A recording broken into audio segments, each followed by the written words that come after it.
to replace them. So learning from that, we divided ourselves into two groups. John Lewis was a spokesman for the first group, and the idea was to go to Birmingham where the movement stopped, the Freedom Ride stopped, and to continue from there. Those of us in the second group, and I was a spokesperson for the second group on the Freedom Rides. So when you saw the film, I was the person who said that no matter what happened to the first group, I was going to make sure the second group come. And then we had those who were ready for the third group. See, we dropped out in the midst of our final exams so that those students who were in college would know that they where to go once they finished their exams. We didn't wait, okay?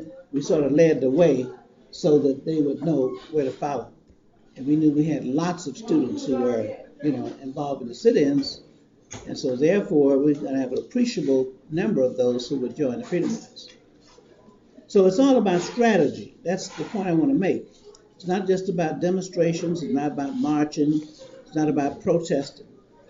There's a difference between protesting an unjust condition or issue and mounting a movement. A movement means that you have a complete strategy of how you're going to bring about the change. And not just simply, expressing your discontent. That was the thing that made the change. It was planned. We didn't protest and then wait to see what was going to happen. We learned this from Martin Luther King and what he had already accomplished in Montgomery, Alabama. They boycotted those buses for 381 days. That was not a protest. Because if you went in a situation like that, after 3 months and nothing happened and you walked, what would make you assume that something was going to change? The buses were parked, and they didn't have any problem parking the buses. So the other point we want to make is that in addition to your direct action, it's important to have aggressive, consistent strategy for changing the law and policies. That's the way you bring about change. You have to have both. And the purpose for the direct action is to win the sympathy of the majority. So you got to have a continuous action which is educational. So it can't be just about the people who are protesting. You got to think about the people who you want to support you, because no change can take place unless you have the sympathy, if not the active participation of the majority. Who was the majority? In the Supreme Court? White people. Not just the majority, total white. And that's who voted for the change. The justices of the Supreme Court in 1954. And that was the thing that motivated the direct action and the movement. The school desegregation decision of 1954 gave people hope that things could change. Now, prior to that, there had been Supreme Court decisions even regarding the Freedom Rides, but nothing had happened because it was only the court. That's why you have to have the combination of legal action, legislative action, and direct action. When you put those two together, that's what Martin Luther King was good at doing. Okay? So I want to emphasize that because people see the screenplay of the movement, but they don't see the strategy and putting those kind of things together. That's why I wanted to take this time to do that. Okay? Now, I just want to simply go on to say that the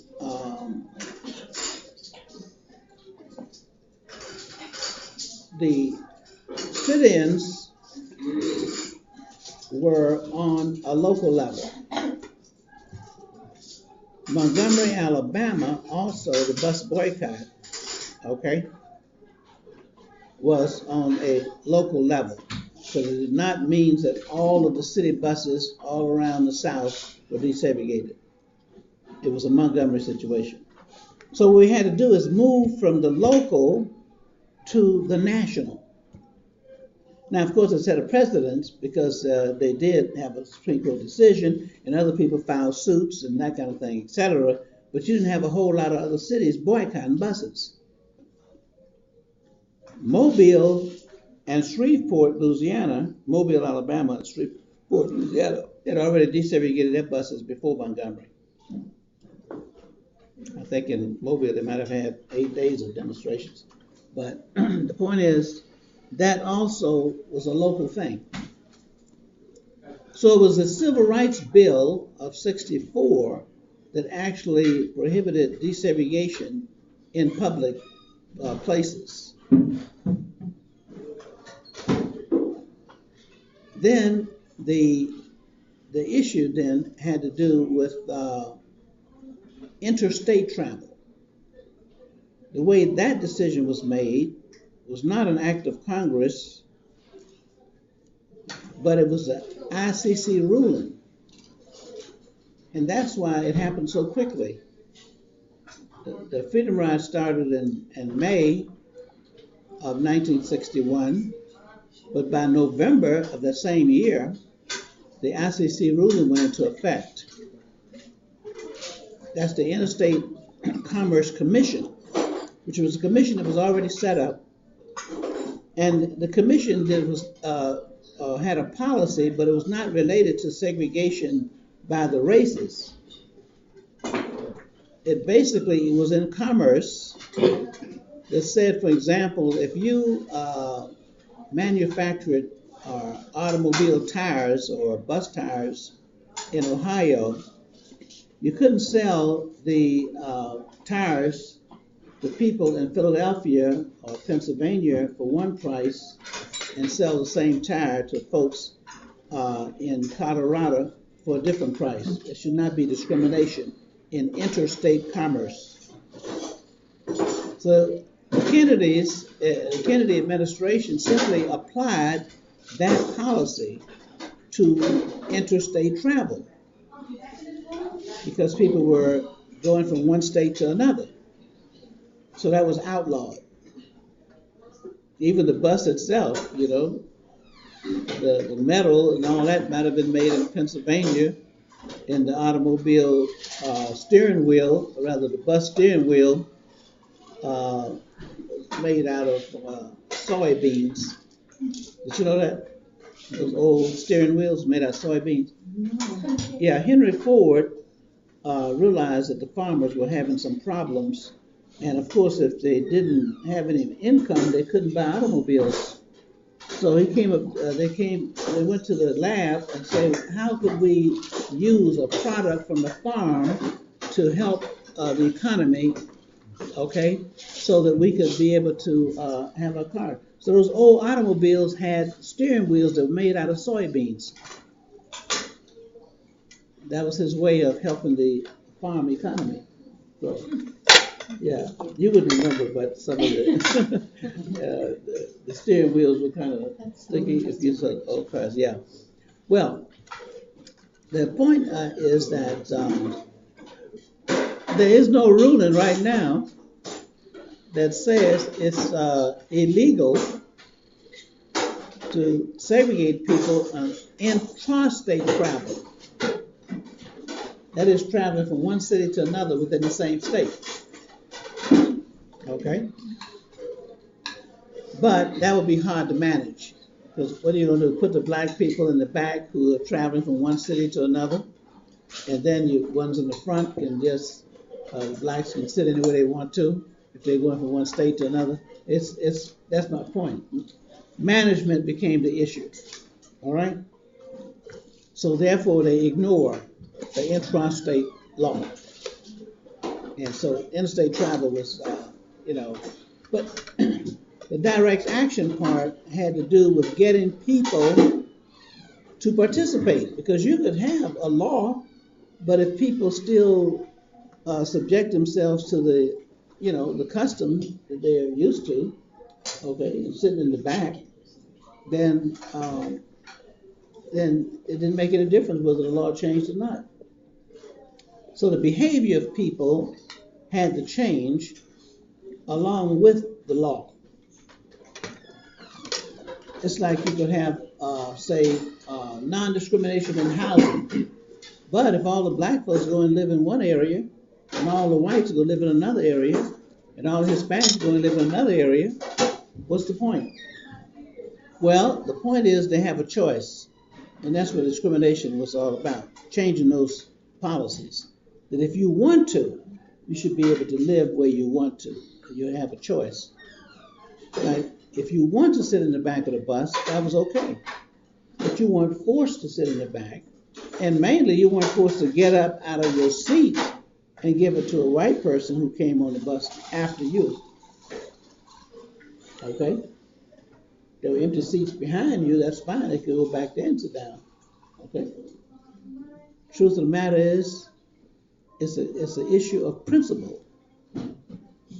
Because you want to have the freedom of choice and be treated, okay, as an equal human being, an equal citizen. And remember, during this period we're talking about of the 60s, they shared foxholes in the military in foreign countries. They couldn't go to the same hotel when they came back to the U.S. Foxholes. How intimate could you get? Okay? You're protecting each other, and enemies, stuff like that. All right? And even earlier, they had separation of, housing on the base. All that. So all those things gradually had to be, changed. And there's still some issues and things that we're working with. Well, I'm going to conclude so we can get into some more dialogue.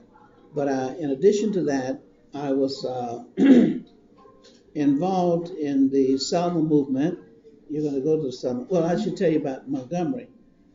Yeah, this is very important. When we arrived at the bus station in Montgomery on the Freedom Rides, we were attacked by a mob that came out of the bus station. We never got into the bus station. But on the platform, Jim's Word was a white fellow who was terribly beaten. And he didn't know until last year when I told him that he was knocked unconscious the first time. They picked him up and knocked him over the rail several times. He wasn't aware of that. But we never had that conversation over the years. We happened to have it. John Lewis was hit with a Coca-Cola crate, and the thing that caused his scars and bruises was not the wooden crate, it was the metal strip around the borders of the thing. I was there, I saw the whole thing. They attempted to kick me in a private place, and I went down to protect myself, so I ended up being kicked with these Brogang shoes, this guy in front of me, and cracked 3 ribs. But it's nothing you can do with cracked ribs. Can't do surgery on cracked ribs, whatever. So I went through the Freedom Rides with the 3 cracked ribs, but, I just endured the pain. I didn't try to, nothing you can do anyway, okay? But we made it, all right, in jail and everything else. The thing I want to point out is that just like Nashville had already desegregated its bus station, Greyhound bus station, while the buses were still segregated. Guess what else? We were riding on the Freedom Rides to Montgomery, Alabama, where they already had local desegregated buses. So it wasn't about buses. That's the real point I want to make. It was about the bus station in this case, okay? Because if you desegregated the bus station, restrooms, restaurant, okay, in the downtown area of Montgomery, what would that say about the rest of the downtown, okay, restaurants and restrooms and everything? So you had, again, a segregated bus, okay, going into a town where you had local integrated buses. All right? And that's one of the reasons why you got such a violent reaction in Alabama on the Freedom Rides. Because they were already indignant and embarrassed by the fact that the Montgomery movement had desegregated the local buses. And they felt threatened because they began to see change coming. Okay? And they began to get very resilient and incalcitrant.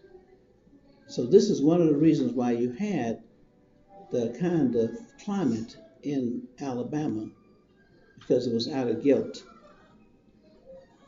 One of the other reasons they killed white people, like in the Selma movement. And be sure to stop by that monument, huh? Ms. Nauza? Yeah. Okay. Where is it? Is it just on the side of the highway? It's only about 5 miles from Montgomery. On your way out, uptown. Yeah. On the way towards Selma? Montgomery. Yeah. In Montgomery? No. She's going towards Selma, so it's out of Montgomery. Okay.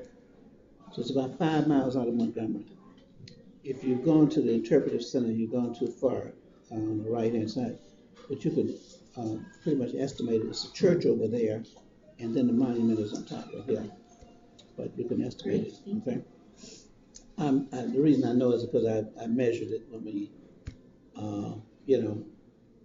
just last week when I was there. They killed more white people on that voter registration Selma movement because of their own prejudice. They felt that if white people did not support black people, then things would stay the same. They were so prejudiced in their minds that they thought it was the white people that influenced the black people, like the 3 civil rights workers in Mississippi. And so, technically speaking, yes, we needed the support of whites to bring about this change. So they weren't too far off. But the whites came to support us, not to lead us. Ms. Nauza, she just drove the car back and forth all the time. I was in the car with her. She drove me from Birmingham to Selma one time. That same week. Come to think of it, it was just 3 days before she was killed. Because it was that same week. I was sitting in the front seat with her, driving me from Birmingham. It's in my book. I think so. Yeah, it's about the Selma movement, yeah. So, that's the thing to keep in mind. They went and they beat up all the reporters first, okay? And they beat up the reporters because they didn't want to get the message out to the larger audience, okay? The problem is the law enforcement in Alabama allowed them to do this. It's like they allowed them to burn the bus. That was not their protection. So what we were talking about in the voter registration movement, we had the right to ride the bus, okay? We had the right to attempt to register to vote. So the movement was about getting federal protection so we could exercise our rights. That's what the bill was about. It was an act. That's why that's why the Supreme Court ruled and took out Section 5 of the Voting Rights Bill. Because it says it's no longer necessary because there's not discrimination. Have you guys heard about that? Okay, well, that's something we may discuss later, okay? But at this particular point, I'm the chairman of the board of the Southern Christian Leadership Conference, organization that Martin Luther King established. And I'm mainly that because we want to make sure this organization is saved. There's a lot of other civil rights groups that was involved in direct action are no longer, active or in existence. And there were attempts to try to destroy this organization, okay? And I'm interested in young people taking up the mantle and making sure that that movement continues, okay? Because a lot of people paid a very important price. And Jonathan Lewis here is one of my proteges, and he is from Rhode Island, and he's doing training. He trains people all over the world, including hip-hoppers down in Columbia and in Wisconsin and Rochester, New York, other places. He trains in prisons as well. So he is well-rounded. He works with young people, older people, corporate people, inmates, the whole bit. So he's been with me. How many years? 16? 16 years. 16. Wow, I didn't realize it was that long. He was just, College student like you guys. yeah. And he also trained in South Africa and Nigeria as well. Okay. So he happened to be in town, so I said, well, you need to come over and meet some of the students. So anyway, why don't we stop there and simply say that I was involved in the Chicago movement with Martin Luther King. That's one of the reasons he went to Chicago, is because I laid the groundwork. So my strategy is basically doing the training and also laying the groundwork for these movements, okay? And I was in Memphis when Martin Luther King was killed that morning. And that's one of the reasons I'm doing the work that I'm doing now. It's because I want to make sure that what he was trying to accomplish, okay, before he was killed, that that would not be neglected, okay? His last words to me. Okay, let me stop at that point and get some feedback from you.